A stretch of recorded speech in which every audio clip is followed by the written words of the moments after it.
Imagine a crucial bridge, standing strong against maybe the fiercest tropical storms, connecting remote communities, actually changing lives. Yeah, vital links. Or think about a road network, one painstakingly carved through some of the world's most challenging terrain, opening up opportunities where maybe there were none before. Absolutely monumental tasks. The vision and, the expertise behind achievements like that, it often belongs to some really extraordinary individuals. Cool. Today, we're diving deep into the incredible story of one such person, Miss Genevieve Kalenda. She's a real trailblazer in Papua New Guinea's engineering sector. A fascinating figure, definitely. Now, for anyone familiar with the engineering scene in Papua New Guinea, you'll probably know it's a field historically, dominated by men. Very much so. So Genevieve's journey, it isn't just about her personal brilliance, though there's plenty of that. It's really this powerful narrative of resilience, determination, and you could say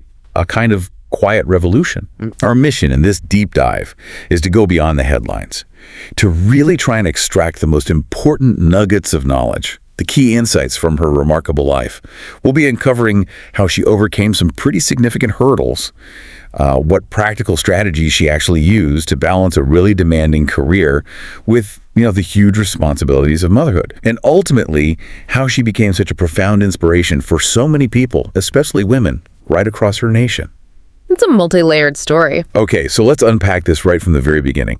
Genevieve's path into engineering, it wasn't some sudden decision, right? No. It was ignited early in her life, rooted in what our sources describe as a deep-seated curiosity about how things worked.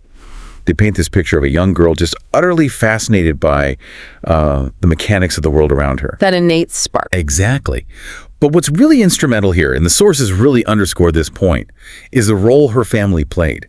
They encouraged her, the source says, encouraged by her family, she pursued her passion, defying societal expectations. Those stereotypes that often put women off entering technical fields. That's key. It wasn't just passive acceptance, like, oh, okay, if you want to. It was active support, really helping her break free from those traditional gender roles.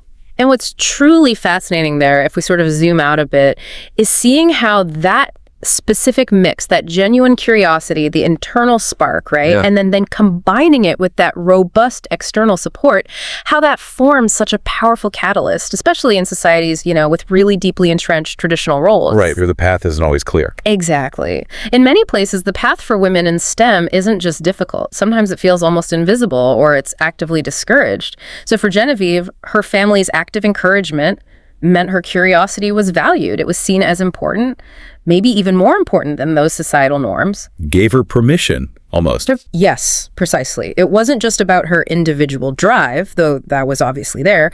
It was this foundational layer that kind of gave her permission to explore that passion. And it does prompt us to consider for ourselves, doesn't it? Beyond our own drive, how much does that immediate ecosystem, family, mentors, maybe early teachers, how much does that really shape our ability to chase those unconventional passions? That's a really crucial point. Yeah, it highlights how those early influences can literally be the wind beneath your wings, can't they?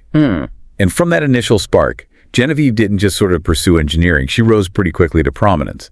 She currently serves as a principal engineer with the Department of Works and Highways in Papua New Guinea, which, that's not just a title. No, it signifies huge responsibility. Immense responsibility over the nation's core infrastructure. Her work has this tangible, immediate, and frankly, profound impact. She oversees critical infrastructure projects, things that are vital to the nation's development. Everything from designing road networks to ensuring the structural integrity of public buildings. Foundational work. Foundational. But let's add some context here, because engineering in Papua New Guinea, it's not your average 9-to-5 engineering job. Far from it. We're talking about navigating some of the world's most challenging terrains. Think dense rainforests, volcanic regions, highly active seismic zones. And the weather? Oh, absolutely. All while dealing with intense seasonal rains that can literally wash away poorly constructed routes overnight. Her projects, they often involve pioneering solutions just for remote logistics. Sometimes just getting the materials to a site is a major engineering feat in itself. It really is. So her contributions aren't just about, building things. They are genuinely instrumental in shaping the country's infrastructure landscape.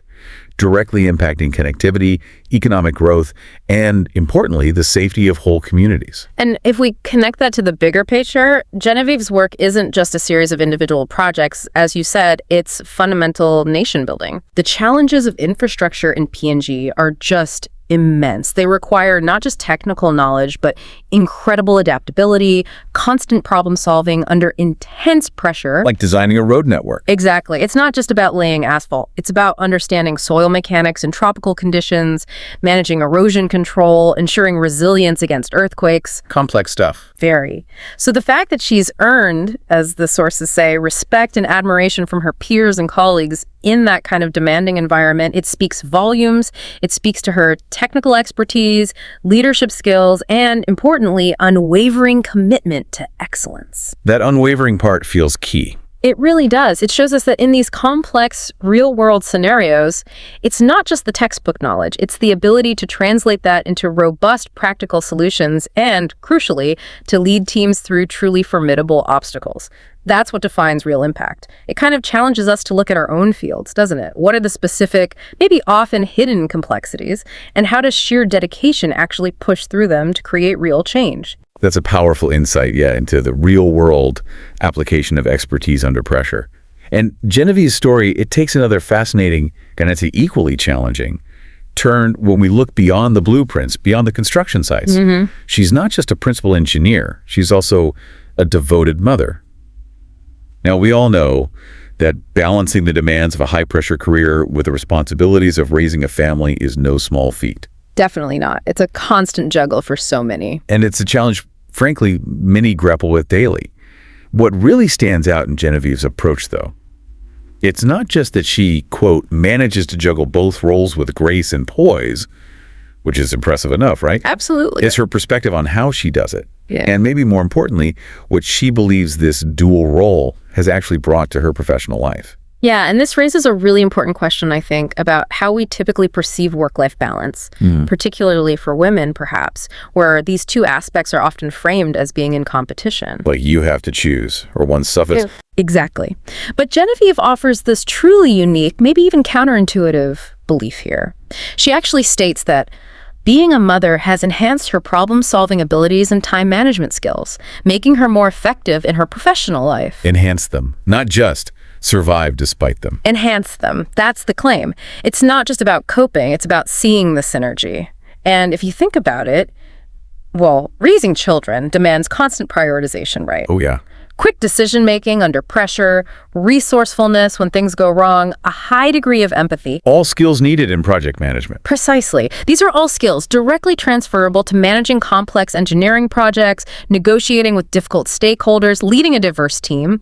She actually advises young women that motherhood is not a hindrance, but an asset that can bring out the best in them. Wow. It completely challenges that traditional assumption that these two spheres are inevitably in conflict. Instead, she frames them as mutually reinforcing. It really makes you pause and reflect, doesn't it? Where else might we be underestimating the transferable skills that we develop in our personal lives? And how could they profoundly strengthen our professional capabilities if we just saw them differently? That's such a powerful reframe. Honestly, turning a perceived obstacle into a unique advantage. It's a perspective that can genuinely empower so many people. I think so too. And this leads us really beautifully into the next crucial layer of her incredible story. How she's actively, lighting the way for others. Genevieve isn't just succeeding for herself. She's fiercely committed to championing women in engineering. Paying it forward. Exactly. Our sources really highlight her deep passion for encouraging other women to pursue careers in engineering. And this isn't just some passive wish. It's a proactive mission for her. She's actively involved in mentorship programs, dedicating her own time to sharing her experiences and offering guidance to young women aspiring to enter the field. Real practical guidance. Yes, practical stuff. Maybe advice on navigating male-dominated work sites or developing confidence in technical discussions, maybe even specific tips on career progression within government departments in PNG. She's not just a role model by existing, she's actively building a pipeline for the next generation. And what's truly fascinating here, again, is that ripple effect of her individual journey. Genevieve's success isn't just personal achievement locked away somewhere. It's a deliberate act, it seems, of paving the way for a more inclusive future in an industry that, as we said, has historically been pretty exclusive. By actively participating in mentorship, she's doing more than just giving advice. She's helping to dismantle some of those systemic barriers, perhaps just by her presence and her willingness to share. Strong it can be done. Exactly. She's showing aspiring female engineers not just that it's possible, but giving them insights into how it's possible, sharing the specific strategies, maybe the mindset shifts that are needed, and this vital role of visible role models, of active mentorship. It's just absolutely crucial in changing those cultural landscapes over time. Her presence, her advice, her unwavering support, it implicitly shows young women that they belong, that their contributions are valued, and that, yes, they too can reach the highest levels. It really compels us to consider how can we, in our own professional lives or community spheres, actively contribute to lifting others up, rather than just focusing solely on our own personal success. What concrete steps could we take maybe to mentor or inspire someone who might feel marginalized or underrepresented on their chosen path? That's a great challenge for all of us. Genevieve Kalenda's story, as we've explored it today, it really is just a powerful reminder, isn't it?